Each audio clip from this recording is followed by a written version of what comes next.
डीडवाना जिले के मौलासर कस्बे के किचक में स्थापित हो रहे बीसीए पावर प्लांट कंपनी के बायोमास प्लांट को लेकर काटे गए हरे भरे खेजड़ी के पेड़ों को लेकर एक मामला दर्ज कराया गया है। यह मामला गणेशाराम के द्वारा दर्ज कराया गया है।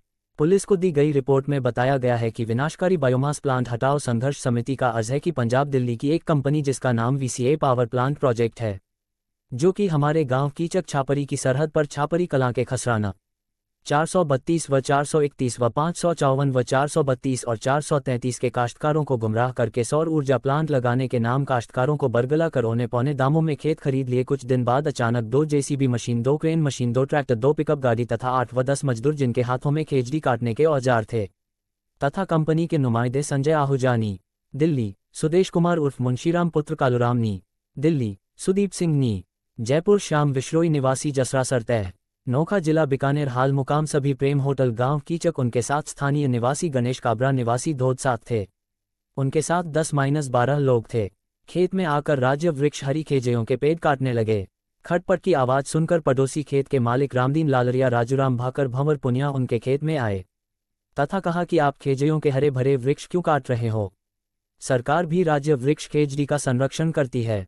तो उन लोगों ने कहा कि यह खेत हमारा है, हम तो खेजड़ियां काटेंगे, तुमसे जो बन पड़ता है कर लो। फिर पड़ोसियों ने पटवारी मौलासर तहसीलदार को लिखित में शिकायत दर्ज करवाई, जिसमें अधिकारी घटनास्थल पर आए तथा वहां पर मौजूद लोगों को कहा कि हमने रास्ते की 6 खेजड़ी काटने की परमिशन दी है, बाकी खेजड़ियां ये लोग अवैध रूप से काट रहे हैं तथा काम बंद करवा के चले गए।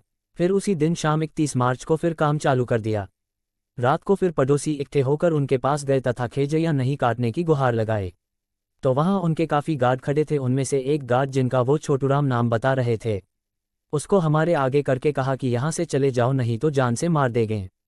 गार्ड ने हमारे ऊपर बंदूक तान दी और उन्होंने वहां पर कुत्ते बांध रखे थे, उनको खोल दिया। सभी पड़ोसी वहां से जान बचाकर भागे।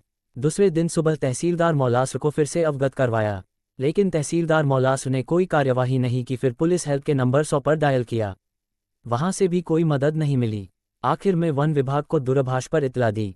2 घंटे बाद वन विभाग के 2 कार्मिक आए और कहा कि हम खेत में नहीं जा सकते, भरी हुई गाड़ी को ही पकड़ते हैं, ये कहकर चले गए। दूसरे दिन जब पिकअप गाड़ी भर रहे थे, फिर वन विभाग को फ़ोन लगाया तो इन्होंने फ़ोन नहीं उठाया। आखिर 5 अप्रैल को ग्राम पंचायत छापरी कलां के लगभग 200-300 आदमी सरपंच छापरी कलां के नेतृत्व में जिला कलेक्टर के समक्ष पेश होकर ज्ञापन दिया गया तथा कहा गया कि हरे वृक्ष खेजड़ी के लगभग 150 वृक्ष काटे गए हैं। जिला कलेक्टर ने संपूर्ण जांच करके दोषियों को दंडित करने का आश्वासन दिया, लेकिन 3 माह से अधिक का इंतजार करने के बावजूद भी कोई कार्यवाही नहीं हुई तो आसपास के आमजन में भारी आक्रोश हुआ तथा 21 जुलाई को घटनास्थल के पास भारी जनसमूह इकट्ठा हुआ। फलस्वरूप जिला कलेक्टर की तरफ से शांति समझौते के लिए अतिरिक्त पुलिस अधीक्षक डीडवाना को धरनास्थल पर भेजा। समझौते के तहत अतिरिक्त पुलिस अधीक्षक ने माना कि राज्य वृक्ष खेजड़ी के वृक्ष काटे गए हैं। उन्होंने कहा कि हम मुकदमा लिखने के लिए तैयार है, जिसने भी खेजड़ी के 150 वृक्ष जिन्होंने काटे हैं उनको सजा दी जाए तथा जिस मशीनों से परिवहन किया है उन मशीनरी को जब्त कर दंडित किया जाए। पुलिस ने रिपोर्ट से मामला जुर्म धारा 379 में प्रकरण दर्ज कर अपनी जांच शुरू कर दी।